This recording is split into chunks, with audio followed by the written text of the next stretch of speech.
taking a quick look at the S&P 500. Did not give you guys a weekend video because it was a long holiday weekend and I just didn't feel like making one. So take this as your replacement for that. This is a video ahead of trading on Thursday, September 9th. So we're on our second day of trading for the week, and we've had another down day today on Wednesday. We had a little gap down open, set our initial balance low right in the first 15 minutes, tried to bounce, moved up above the open, but we kind of ran into a wall of resistance and failed between 45.21 and 45.22.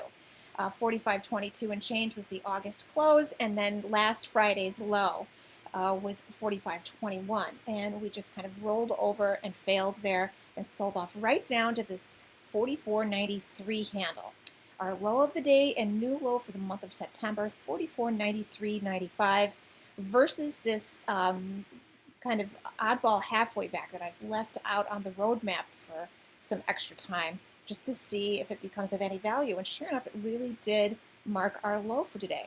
That halfway back is from the August high, which was an all-time high at the time, the high on August 30th, to the August week 4 low, which was 44.50 and change.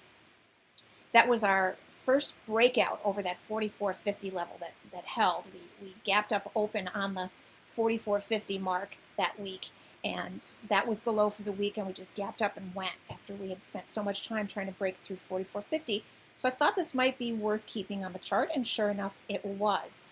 However, our bounce failed once, came back tested the low of day, and then there was some quote-unquote unusual options activity, according to the talking heads on Fast Money Halftime Report, that produced this big bounce here around lunchtime, around 12 o'clock Eastern.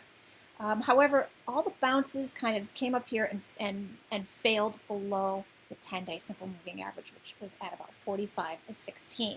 And at the end of the day, even a 1.4 billion market on close buy imbalance couldn't get us back over that 10-day simple moving average to close. So even though we held this interesting level down here, we closed below the 10-day simple moving average. The last time that this happened was back here at the August low. The August low was on August 19th. We bounced, began to move up, and then the second day, August 20th, we had a big rally that stopped short of closing above the 10-day, and then the next day was a gap up, open, and go. And this low here led us to our current all-time high and September high. So here's the thing: if we are going to continue down for one more day lower tomorrow, we will know it by coming in with a gap down open below the 10-day simple moving average. If that happens, we need to see a break of this 44.93 level, and we need to break down through the 20-day simple moving average if we want to get some good resolution and maybe get a good, buying interest going. If we were to flush down maybe to around 44.50 or so, play through our complete 80 handle rule.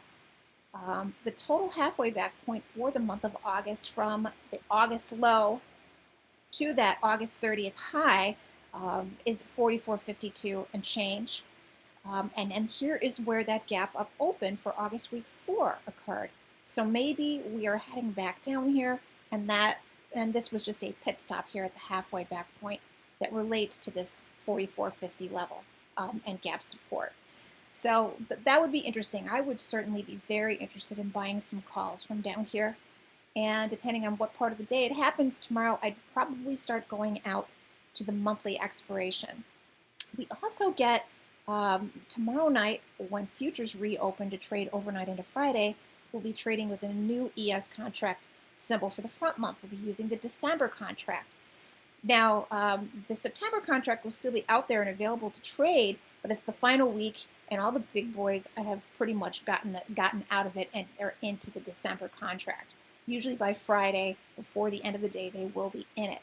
Now, when we get to that December contract, the spread will be different, and those unresolved all-time highs with the S&P 500, that ES 49.49 and change. With the September contract, that only takes us to about S&P 500 45.51 using the September contract. So if we came in maybe with a gap up open tomorrow above the 10-day simple moving average, maybe we're going to barrel on through and resolve this tomorrow before that contract rollover happens.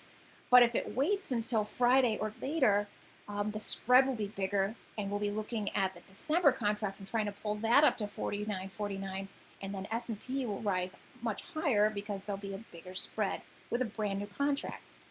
So food for thought on that. If we get one more down day tomorrow, it's even more interesting to buy, because then we have that, we have that catalyst overhead of getting back to ES 49.49 with a new contract, and maybe that is what it's going to be that pulls us all the way up here to our target at 45.64. Although this target isn't that important anymore, it would just be interesting to see what happens if and when we get up there. Okay, so anyway, that's it. It really is all about this 10-day simple moving average. Either where you're going to open above it and go tomorrow, open on it, consolidate for a while, and then make a decision, or just plain out gap down open, lower tomorrow below the 10-day, and go ahead and flush on out.